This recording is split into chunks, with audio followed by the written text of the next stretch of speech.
Quando se fala em Aquirás, a primeira capital do Ceará, o que vem à cabeça? Provavelmente praias lindas, casarões coloniais, né? Mas e se por trás dessa imagem de cartão postal existisse um segredo? Uma história de perseguição, de fuga e, acima de tudo, de sobrevivência. É isso que a gente vai desvendar agora. A questão que nos guia aqui é uma daquelas que, sabe, faz a gente parar para pensar. Como é que um lugar tão longe de tudo, lá nos confins do Brasil colônia, pôde se transformar num refúgio, num lugar de esperança para quem fugia de uma das maiores perseguições da história, a Inquisição? Para entender essa história, a gente precisa voltar no tempo. Imagina só, arquivos antigos, cheiro de papel velho e no meio de milhares de documentos, uma lista de nomes da Inquisição portuguesa. Um nome se destaca: Josefa. Um nome que sozinho carrega a chave para desvendar um segredo que ficou guardado por séculos. Ok, mas para a gente realmente entender a dimensão da coragem de Josefa, é preciso saber quem eram os chamados cristãos novos. Eram famílias de origem judaica forçadas a se converter ao cristianismo. Pensa na angústia. Viver uma fé em público e praticar a verdadeira, escondido. Qualquer deslize, qualquer palavra errada podia significar prisão, tortura ou pior. E a família de Josefa foi vítima disso. Em 1729, a vida dela vira de cabeça para baixo. Os pais, Manuel e Joana, são presos. 2 anos depois, a sentença: prisão perpétua, bens confiscados. Os irmãos mais velhos, o mesmo destino. E Josefa, uma menina, some do mapa. Foge. Por anos, nada. Silêncio total. Até que, em 1734, o nome dela reaparece. E reaparece num lugar que ninguém imaginaria: a longínqua vila de Aquirás, no Ceará. E é aqui que a história dá uma virada daquelas bem surpreendentes. Porque a Josefa não foi se esconder em um vilarejo perdido no meio do nada. Não, pelo contrário. Ela foi buscar refúgio justamente no centro nervoso do poder colonial cearense. Um lugar que, na teoria, era o último lugar onde alguém fugindo da coroa deveria estar. Então vamos entender que lugar era esse. Aquirás foi fundada oficialmente por uma ordem do rei de Portugal, lá em 1699. A ideia era criar uma sede administrativa para, botar ordem na casa, numa terra que os documentos da época chamavam de cheia de insolências e desmandos. O plano era que Aquirás fosse o centro de tudo, só que na prática a coisa foi um pouquinho mais bagunçada. É que a capital do Ceará nessa época era meio nômade, sabe? Parecia que não conseguia parar quieta. Começou em Fortaleza, aí por segurança foi para Barra do Ceará, depois voltou para Fortaleza. E só em 1713 é que ela se estabeleceu de vez em Aquirás. Mas olha, foi um reinado curto, viu? Aquirás foi a capital oficial por apenas 13 anos antes de tudo voltar para Fortaleza. Na verdade, durante boa parte do século XVIII, o que a gente tinha era uma espécie de cabo de guerra. De um lado, Fortaleza, com o poder militar, a força, o forte, o capital-mor. Do outro, Aquirás, que era tipo o cérebro da capitania. Era lá que ficava a justiça, a burocracia, os advogados, os escrivães, os letrados, como se dizia. Eram 2 centros de poder disputando quem mandava mais.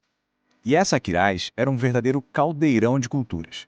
A base de tudo, a terra, pertencia aos povos originários, os Potiguara e os Genipapo-Carindé. Sobre essa base, chegaram os portugueses, com seu poder militar e religioso. E, claro, a presença fundamental da herança africana, que foi trazida de forma brutal pela escravidão, mas que se enraizou e ajudou a moldar a identidade do lugar. E falando dessa influência europeia, não dá para deixar de mencionar os jesuítas. Eles tiveram um papel crucial. Eles criaram ali o que era chamado de hospício. Calma, não era um hospital.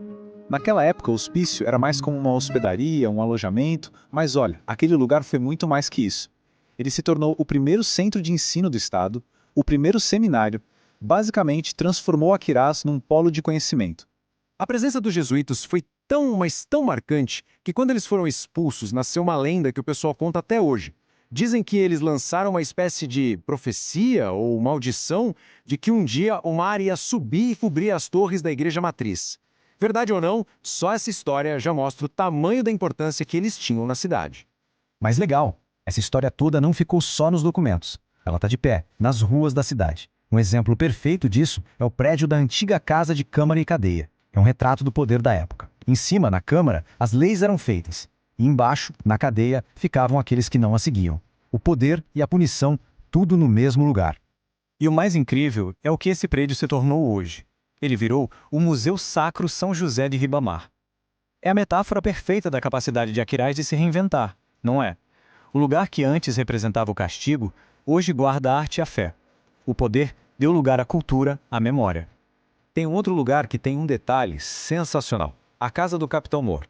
Se a gente olhar de perto, as paredes não são só de pau a pique, de barro e madeira. Elas são reforçadas com tiras de couro de boi esticado. Pensa nisso. A principal riqueza da região na época, que vinha do gado, está literalmente amarrada na estrutura da casa. A arquitetura aqui não está só contando uma história, ela é a própria história. Então, o que a gente vê é uma cidade que nunca ficou parada no tempo. Aquiraz foi refúgio, foi capital, foi centro cultural e hoje ela se transformou de novo. Ela encontrou uma nova vocação, dessa vez olhando para o mar. E o que move essa nova fase? Bom, o único número já diz muito: 36. 36 quilômetros de um litoral espetacular, que basicamente redesenhou o mapa econômico da cidade. E não é qualquer litoral, né? A gente está falando de praias que são famosíssimas. Tem o agito do Porto das Dunas com os parques aquáticos, tem a prainha com suas rendeiras, tem o visual incrível de Iguape, Barro Preto, Batoque, cada uma com a sua cara, com a sua vibe. Cada praia é um capítulo diferente da Aquiraz de hoje. E toda essa beleza, claro, virou negócio. E um negócio grande. Essa estrutura toda sustenta o segundo maior parque hoteleiro do Ceará inteiro. Ou seja, a antiga capital administrativa virou uma capital do turismo. Mas seria um erro achar que Aquiraz vive só de turismo. A economia aqui é bem mais complexa. A agricultura continua forte, com a castanha de caju, o coco. A indústria também tem seu espaço. É mais uma prova de que a capacidade de se reinventar está no DNA dessa cidade. E assim, a gente volta para o começo de tudo, para Josefa. A história dela nos faz pensar, né? Que as cidades são meio como livros. Muitas vezes a gente só conhece a capa, o que está na superfície. Mas as páginas de dentro, elas guardam segredos. Histórias incríveis de pessoas comuns. Aquiraz guardou a história de Josefa por quase 300 anos. E fica a pergunta no ar: quantas outras cidades por aí guardam histórias assim, silenciosas, só esperando alguém para virar a página?